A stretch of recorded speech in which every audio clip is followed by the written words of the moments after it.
Today, I'm issuing a red alert warning on TSLL. Recently, I met multiple investors who have money parked in this tragedy of a security for long term. What it is directions, daily, 2 times Tesla return.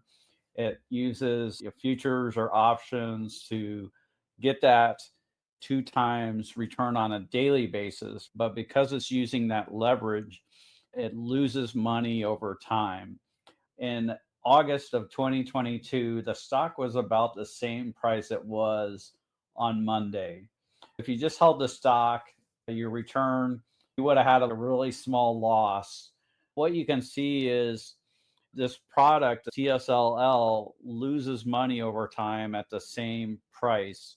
It has something called decay. When you're using options decay over time, they lose value over time. Whereas the stock was flat over the last about 3 years, TSLL is down 56.4%.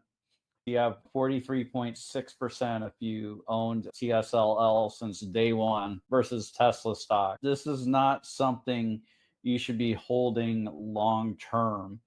It decays over time.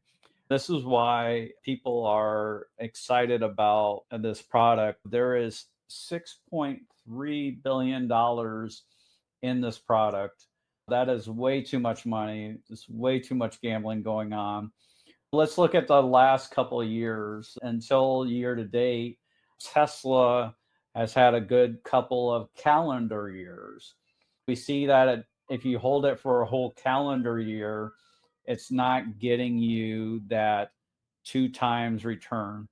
So in 2023, Tesla was up 102% and TSLL was up 140%. So TSLL was up about 1.38x compared to Tesla.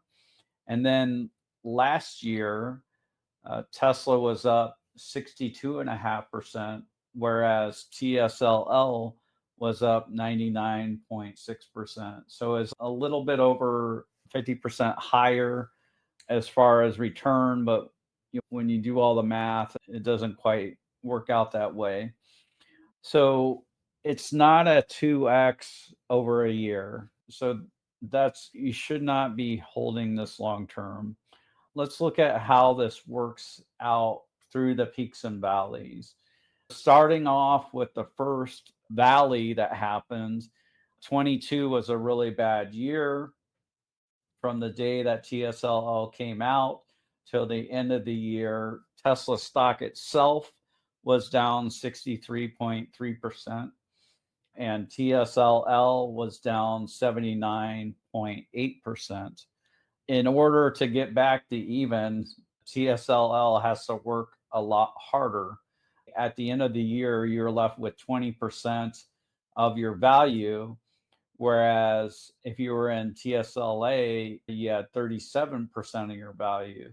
To get up to 75, in Tesla, you just had to double, but in TSLL, you would have had to more than just about quadruple to get from 20 to 75. These peaks and valleys are what attracts people. If you happen to buy at the very bottom on the worst daily close of Tesla, where Tesla was $108, and you held to the top, so you sold right before earnings in July of 2023, the stock itself would have been up 171%, but TSLL would have been up 306%. But you had to sell on that day. Then you go to the next low, which was around April of 2024. The stock hit 135. From peak to trough, it was down more than 50%, but TSLL was down nearly 75%. If you were lucky and bought that day and held all the way to the top, and you sold at the top, you could have got an 8x return in TSLL. So 700% is an 8x return, whereas in Tesla, you would have only gotten a 3.4x return.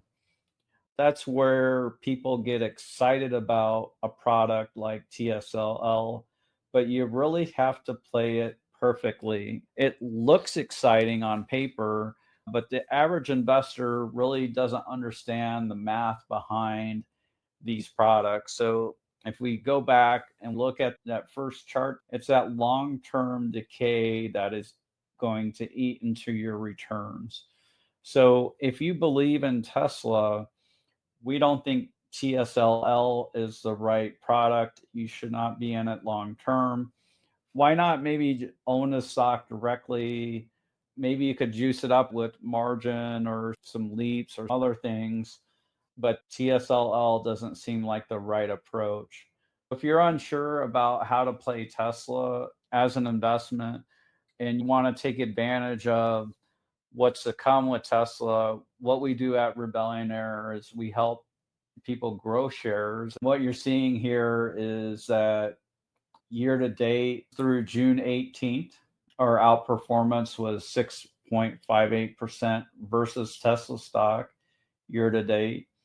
And inception to date from March of 2022 to June 18th of this year, 2025, our outperformance was 5% on average per year against Tesla stock. Instead of losing value over time and giving up shares over time, we help people potentially gain shares over time. I'm Bradford Ferguson. Check us out at rebellionaire.com. Bye for now.